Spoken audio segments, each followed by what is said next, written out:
साथियों नमस्कार। आज हम बात करेंगे आईपीसी की धारा 141 से लेकर 143 तक के बारे में। यह जो है उपबंध करता है लोक प्रशांति के विरुद्ध होने वाले अपराध के बारे में बताता है। अक्सर आप लोगों ने जो एफआईआर में देखा होगा बलवा जो है दर्ज होता है, एक जो राइट होता है जिसे दंगा कहा जाता है, उसकी पृष्ठभूमि को जो है तैयार करता है और उसमें बताता है कि कौन सा ऐसा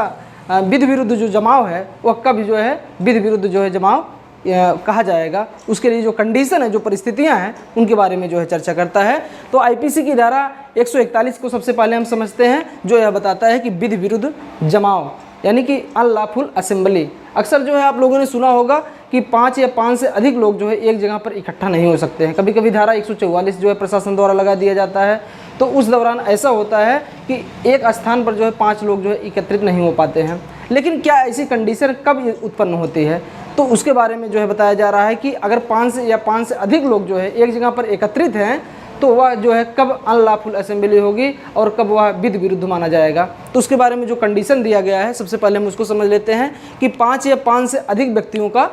जमाव, अगर सभी का कॉमन ऑब्जेक्ट यानी सामान्य उद्देश्य सभी का एक जैसा है।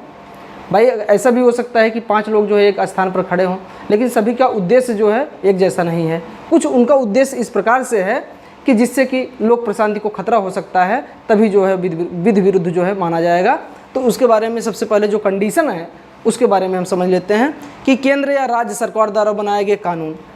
अब कानून तो जो है या तो राज्य सरकार बनाती है या तो केंद्र सरकार बनाती है, या कानून कभी कभी अधिसूचना जारी करके भी जो है कर दिया जाता है, या फिर मजिस्ट्रेट जो होते हैं, जैसे धारा 144 होती है तो उसको एसडीएम भी लगा देते हैं या डीएम भी लगा देते हैं। तो ये सभी जो है कानून माने जाते हैं अपने आप में, जो उनका आदेश होता है। तो केंद्र या राज्य सरकार द्वारा बनाए गए जो कानून हैं या लोक सेवक के आदेश की अवहेलना करना, अगर 5 लोग एक जगह पर इकट्ठे हैं और उन लोगों का उद्देश्य जो है कॉमन ऑब्जेक्ट जो है सिर्फ यही है कि किस तरीके से जो है उस विधि को जो है तोड़ना है, उस कानून का उल्लंघन करना है, उसका अवहेलना करना है, तब यह माना जाएगा कि यह जो है विधि विरुद्ध जमाव है। दूसरी कंडीशन क्या है, किसी आदेश या विधि का आदेश का प्रतिरोध करना। कोई ऐसा कानून जो है बनाया गया जिसके विरोध में जो है कुछ लोग जो है 5 या उससे अधिक लोग इकट्ठे हो गए और उन्होंने कहा कि ऐसा कानून जो बनाया गया है वह गलत है। या फिर कोई न्यायालय का आदेश है, जैसे किसी कैदी को जो है उम्र कैद की सज़ा दे दी गई, या जो है फिर यह कहा गया जो है कि उसको फांसी की सज़ा दे दी गई, तो जितने भी लोग वहाँ पर इकट्ठे हो रहे हैं उसका विरोध करने के लिए, क्योंकि यह न्यायालय का आदेश है जो है, और भारत की जो कानून बनाया गया भारतीय संविधान में जो है न्यायपालिका की जो स्वतंत्रता है उसको जो है बाधित करने की कोशिश की जा रही है। तो यह माना जाएगा अगर 5 से अधिक लोग जो है एकत्रित होकर उसका विरोध कर रहे हैं तो यह विधि विरुद्ध जो है जमाव माना जाएगा। तीसरी कंडीशन क्या है, किसी प्रकार की रिष्ट या आपराधिक अत्याचार। रिष्ट का मतलब क्या है, पिछले वीडियो में अगर आप लोगों ने अगर देखा होगा तो आप जानते होंगे कि रिष्ट का अर्थ होता है कि नुकसान करना, किसी संपत्ति का नुकसान कर देना, किसी व्यक्ति का नुकसान, किसी प्रकार का संपत्ति है उसका नुकसान करना। यह आपराधिक अत्याचार। आपराधिक अत्याचार का मतलब ये है कि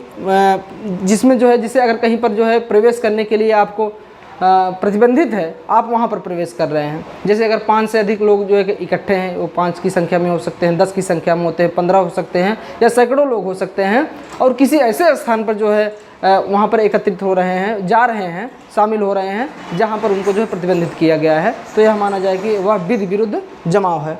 चौथा कंडीशन क्या है, किसी संपत्ति पर आपराधिक प्रदर्शन अथवा बल द्वारा कब्जा करना। कभी कभी आप लोगों ने देखा होगा एफआईआर की जो धारा लिखी जाती है 147, 148, 149 लिखा जाता है, तो किस लिए लिखा जाता है, जब कभी संपत्ति को लेकर के जो है, अक्सर जो है गांव में जो है इस बात का जो है विवाद रहता है कि किसी संपत्ति को लेकर कि आबादी की ज़मीन है, भूमधरी ज़मीन है, तो उसको लेकर 2 गुट आमने सामने आ जाते हैं, या 1 गुट आमने सामने आ जाता है कि 5 या 10 लोग जो है इकट्ठे हो जाते हैं, एक कॉमन इंटेंशन बनाकर किसी पर हमला करते हैं, तो वह जो है माना जाएगा कि वह जो है बल द्वारा जो है प्रयोग किया जा रहा है, किसी का जो है कब्जा कर रहे हैं, किसी ऐसी विधि के जो है विरुद्ध जा रहे हैं जो कि गलत है, तो यह माना जाएगा कि वह विधि विरुद्ध जमाव है। अगली कंडीशन क्या है, 5वीं, कि आपराधिक बल द्वारा किसी व्यक्ति को वह कार्य करने से रोकना जिसको करने के लिए वह लायबल है, आबद्ध है। जैसे कोई लोक सेवक है, पुलिस है, पुलिस को जो है अधिकार दिया गया है कि वह किसी व्यक्ति को जो है पकड़ करके जो है लेकर आए, अगर न्यायालय ने वारंट दिया है या उसने कोई ऐसा संज्ञेय अपराध कर दिया है, तो पुलिस को यह अथॉरिटी रहती है, पुलिस को पास यह पावर रहती है कि वह उस व्यक्ति को जिसने संज्ञेय अपराध किया उसको पकड़ कर ले आए। लेकिन मान लीजिए कि अगर वह गांव का प्रधान है या कोई प्रभावशाली व्यक्ति है और पुलिस उसको पकड़ने के लिए ले गई, तो वहाँ पर जो है 5 या 5 से अधिक लोग जो है इकट्ठे हो गए, या तो प्रधान ने कह दिया जो है, या किसी और प्रभावशाली व्यक्ति ने कह दिया कि हमको जो है गिरफ्तार करने पुलिस आ रही है, आप लोग इसका विरोध कीजिए। तो ऐसी कंडीशन में 5 से अधिक लोग अगर इकट्ठे होकर के जो विरोध करना प्रारंभ कर देते हैं, उस लोक सेवक की या पुलिस अधिकारी को रोकते हैं ऐसा करने के लिए, जिसके लिए वह लाइबल है, जिसके लिए आबद्ध है वह, जिसके लिए उसको आदेश दिया गया है, तो यह माना जाएगा कि यह विधि विरुद्ध जमाव है। तो आईपीसी की जो यह धारा है, आईपीसी की धारा 141, इसके संबंध में 5 कंडीशन है, जिसके बारे में जो है अगर आप ध्यान से समझेंगे तो यही आप निश्चित रूप से इसको समझ जाएंगे। आईपीसी की अगली धारा में हम चलते हैं, आईपीसी की धारा 142 की तरफ। विधि विरुद्ध जमाव का सदस्य होना। अब भाई 5 से अधिक लोग हैं, 10 हो सकते हैं, उनकी संख्या 20 हो सकती है, 50, 100 हो सकती है, कुछ भी हो सकता है। तो ऐसी कंडीशन में जो उसमें शामिल हो रहा है उसका जो है क्या माना जाएगा कि उसमें जो है सदस्य कौन है,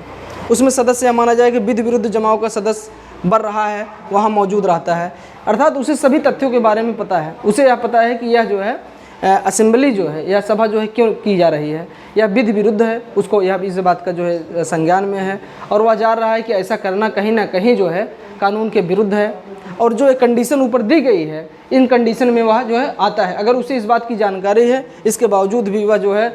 उसमें शामिल हो रहा है, तो यह माना जाएगा कि वह उसका सदस्य है। अर्थात इसमें परिभाषित किया गया है कि सदस्य कौन हो सकता है। आईपीसी की अगली धारा, आईपीसी की धारा 143 की तरफ हम बढ़ते हैं। यह बताया गया है जो कोई भी विधि विरुद्ध जमाव का सदस्य होगा, अर्थात जो है अगर कोई व्यक्ति जो है विधि विरुद्ध कोई जमाव है, उसका अगर कोई सदस्य बन रहा है, तो यह माना जाएगा कि उसे जो है इसमें सज़ा का प्रावधान किया गया है कि 6 महीने तक का कारावास जो है उसे हो सकता है। वो किसी भी प्रकार का कारावास हो सकता है, वह कारावास सश्रम भी हो सकता है या सादा कारावास हो सकता है, और जिसकी अवधि जो है 6 महीने की होगी, या फिर जुर्माना भी उसको जो है लगाया जा सकता है न्यायालय द्वारा। तो ये है। अब हमने जो है 3 इन धाराओं में जो है सामान्य रूप से यह समझा